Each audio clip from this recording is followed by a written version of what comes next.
we ready to start? Are we? No, I'm asking them. It's not like, hey, are we ready to start? No, are we ready to start? Are we ready? All right. Now let's hear it. Are you guys ready for us to begin? Well, obviously we have several chairs here, so we're going to fill these chairs right now. Obviously, right now, could it be a better time to even think about the movie Lost Boys? So first, I'd like to bring onto the stage Jason Patric.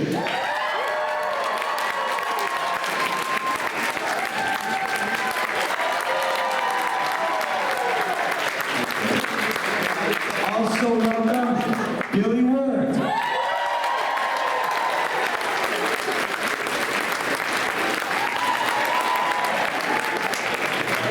And Keifer Sutherland.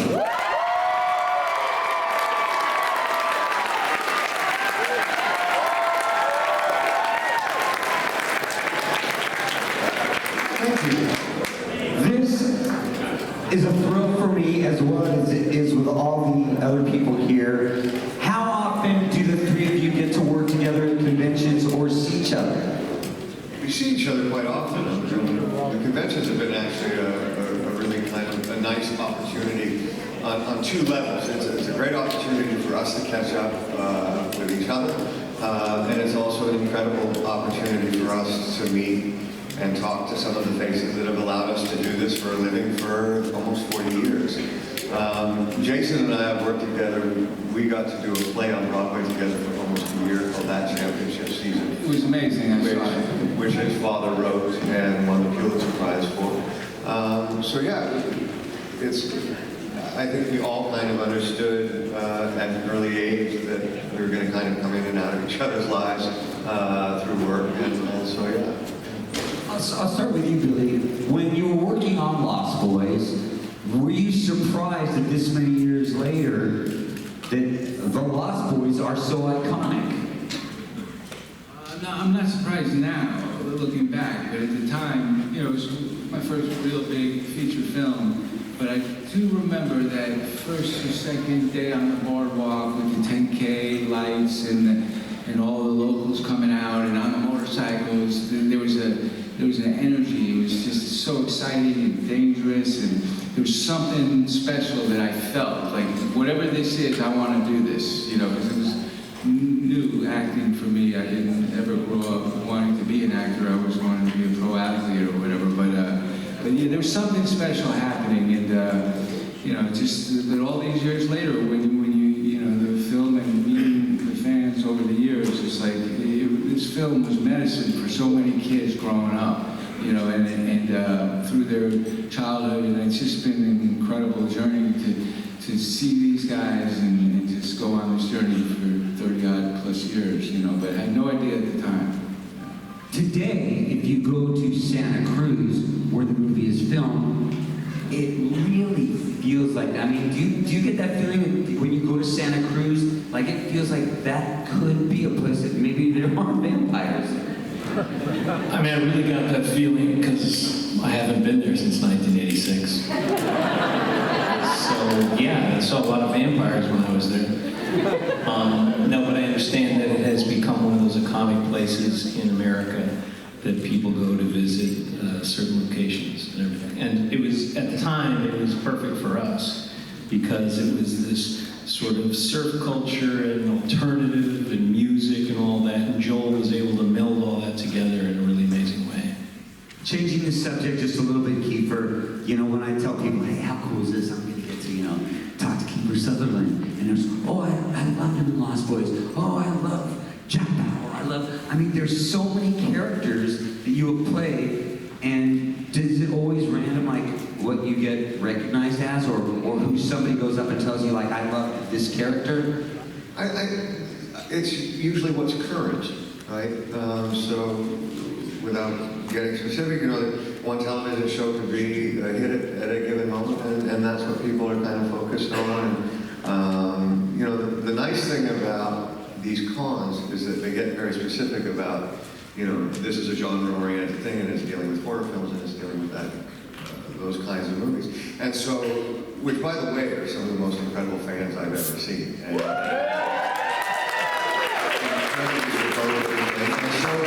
so then they'll focus on that part of your career and have a conversation with you about that. I mean, I think all of us have been incredibly lucky in the amount of work that we've been allowed to do over the course of our careers, and the diversified kind of work that we've been allowed to do. So I'm just, again, and Jason and I have talked about this at length, is that one of the things that is so nice about being here is being able to actually put a face and a voice to some of the people that have allowed you to have success with some of these films. And I cannot tell you how grateful we are for the opportunity. So thank you.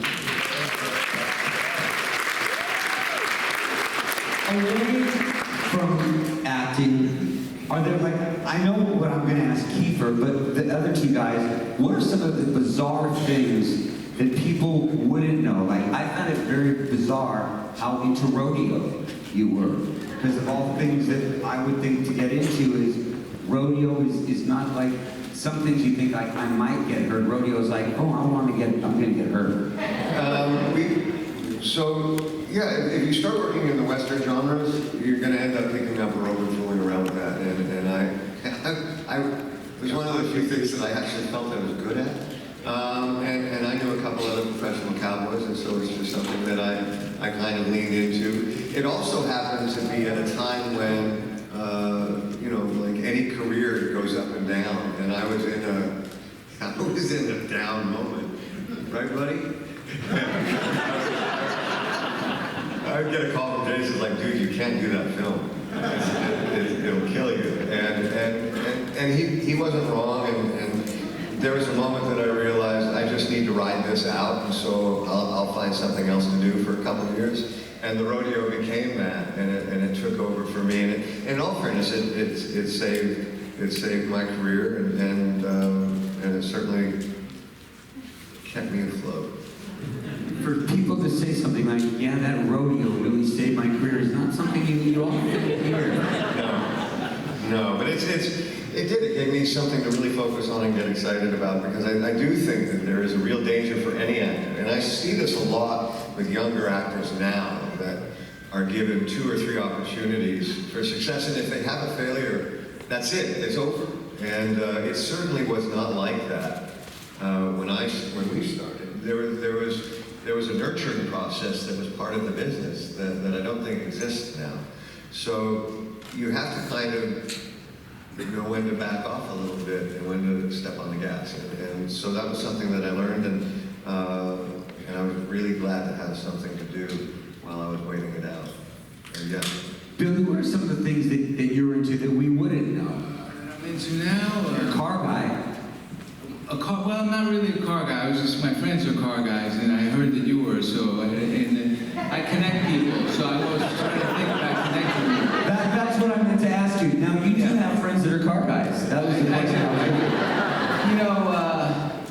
I like messing around with Polaroids and taking pictures and manipulating them and making prints. I've always been into sports, so I still play, play basketball on the weekends and, just stay in shape. But, music, I started to dabble in music back in the day, and, it was crazy time. We got a lot of things recorded, never released anything. So recently I've gotten back into it, and there was a DJ named Natasha Kitty Cat who put out a song, and she asked me to do like a spoken word intro like Vincent Price. I think it comes out today or tomorrow. It's called Back Dance. So I wrote this thing and did the thing. So I'm just sort of getting back into music, and I've seen Keifer perform, and he's an amazing performer, incredible show. I saw over in Manchester 4 years ago, and I think I saw you at the Roxy too, and just, I'm inspired by just going for your passion, and it's something that I have a passion for too, and so I'm getting back into that now in the last couple of years. I wrote a song with G. Tom Mac recently called Rise Again that I'm pretty proud of, but we're almost finished with that. But, music, sports, and then, I work with a team that's figured out how to store hydrogen into a solid state. So it's a green energy storage thing for the environment electric and lithium ion aren't really the solution. I believe the solution for, energy is going to be in hydrogen soon. It's globally starting to be adopted. But, just the arts and then a little business. And how about you, Jason? Well, I mean, a lot of you probably don't know, my real name isn't Jason. My real given name is Keifer.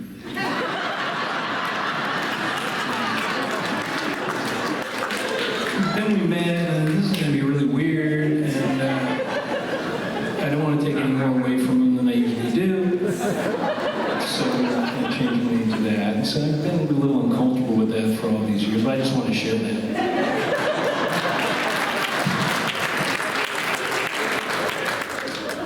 And I'll ask the three of you, what is it about vampires that people are so attracted to? Because it is, vampires are sexy, you know? Sleep all day, party all night, it's good to be a vampire. That's all you need to know. If there was any type of iconic horror character, the vampires would always be the coolest ones, right? Because it's all sex, isn't it? I mean, they can't come in unless you invite them in. He comes in, they bite your neck, you share blood, and then this idea of this eroticism, you will live forever with that. So, I think that's always played into that lore. It was done in very different gothic ways before we did our movie. People come up, and Keifer knows this too, but people say, because I wasn't going to do the movie when I was a kid, because I just didn't want to do it. The script wasn't good, and people said, what are you talking about? How couldn't you be in Lost Boys? Well, there was no Lost Boys. There was only cheesy teen movies in '86. So the things that we were doing at the time hadn't been done yet. No one had seen what that makeup was going to look like. No one knew it was going to have that soundtrack. No one knew what the fashion was going to be. No one knew what that mix was. So it was really having faith in Joel. And Joel Schumacher is really how this whole movie is made. There's no question about it.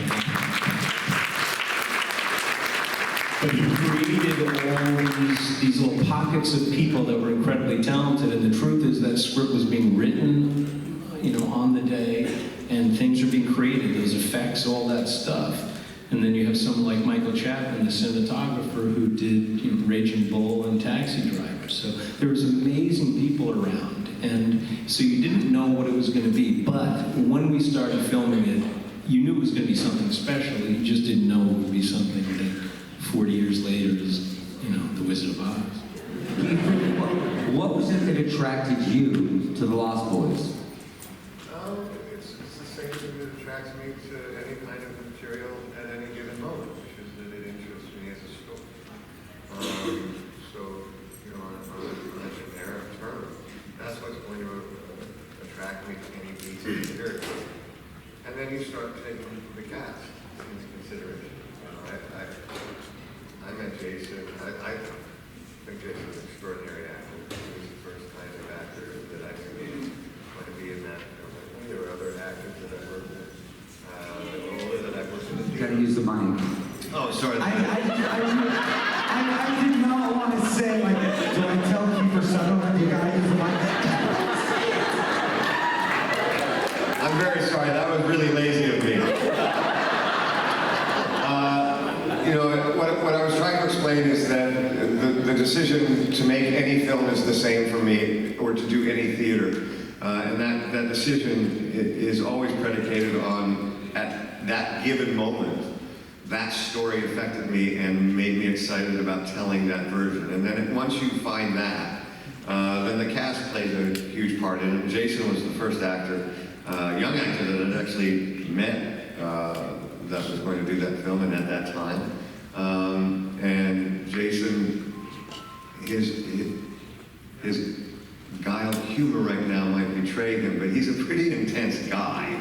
And I think when we were younger, that's what you were looking for in an actor. Someone was going to be serious, and that they were going to take this kind of potentially popcorn idea and be serious with it. And once I saw that, I got really excited about making it. I loved working with Joel Schumacher. We did many, many times over the course of my career. And having said all of that, I I think all three of us would be very frank with you and tell you that yes, to have something still be as iconic as this is 40 years later is you know, shocking. Because I think in the 80s, there was some good horror. There was some, and I don't know if I can even call Lost Boys a horror film, but for the sake of discussion, I will. There was also cheesy, good cheesy, but Lost Boys was like, it was something that I think, with the exception of some of the haircuts, really stands out. Really, and nobody up here. Says this man.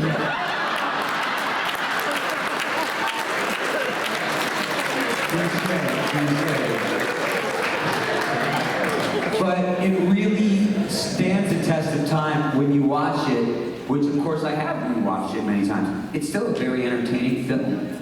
Thank you. Thank you. We don't have time for many questions, so, but I will, but just to start, no questions about taking a picture, hugging, and keep them short if you don't mind. Go ahead real quick. We're only going to be able to take some, so I apologize. Go ahead. Hi, Melissa. My question for you, all of you, is what is the weirdest thing that happened during filming? I broke my wrist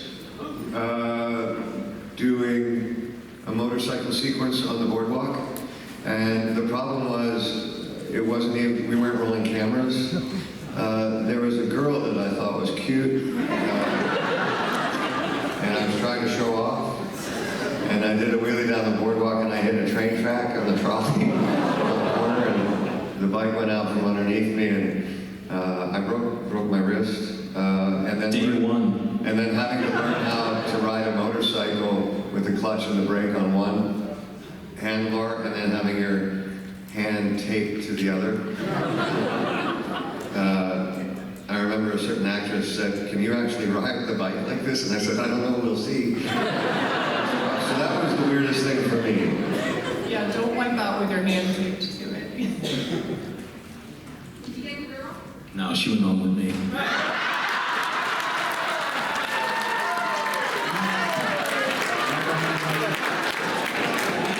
Hey, Jason, how you doing?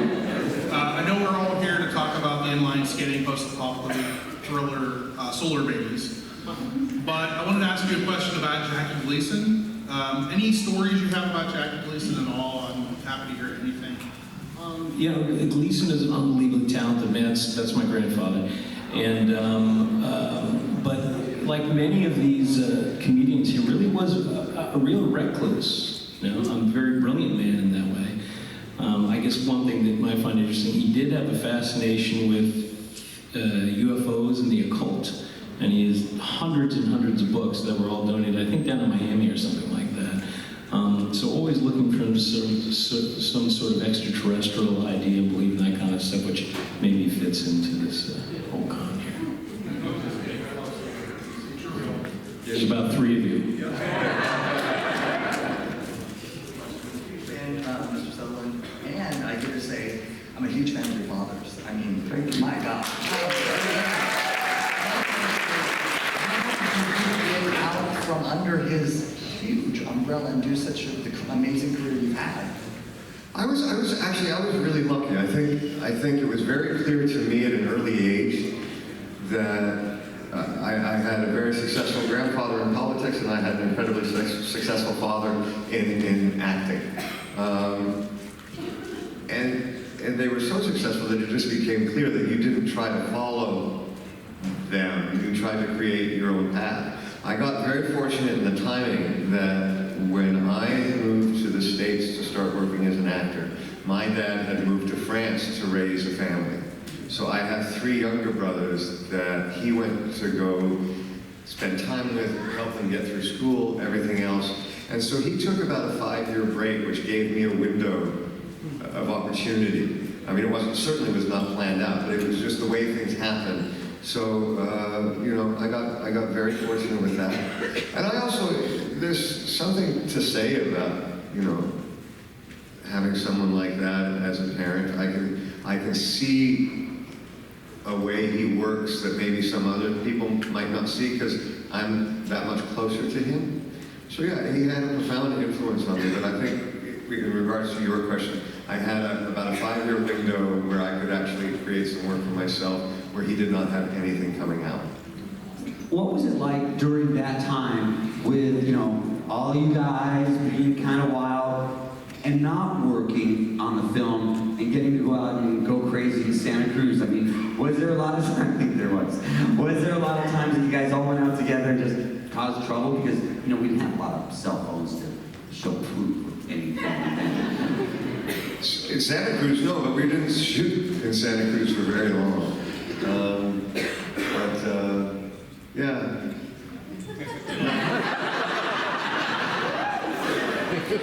I was very well behaved. I'm just going to stand on that. Anything else? Wow, man.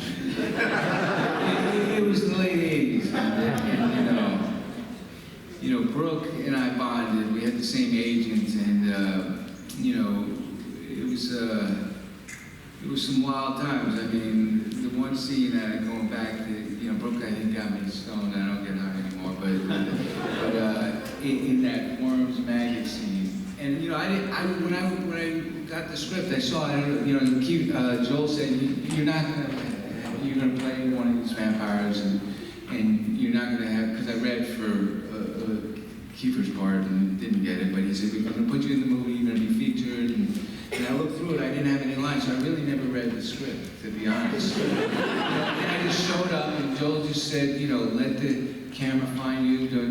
So I just tried to be truthful in the moment, but that day, I think Brooke got me stoned in the maggots and the noodles, and I didn't know what the hell you guys were talking about. I'm sitting there and I'm just holding on, just trying to just make it through. But those, you know, those days, I mean, I just remember, you know. Well done. Yeah. I made it through the 80s, and We're all going to go back and watch it again with that knowledge. I apologize, but they're telling me that I have to wrap this up really quickly. This is not my choice. I'd love to stay here for hours. But I want to thank the three of you gentlemen.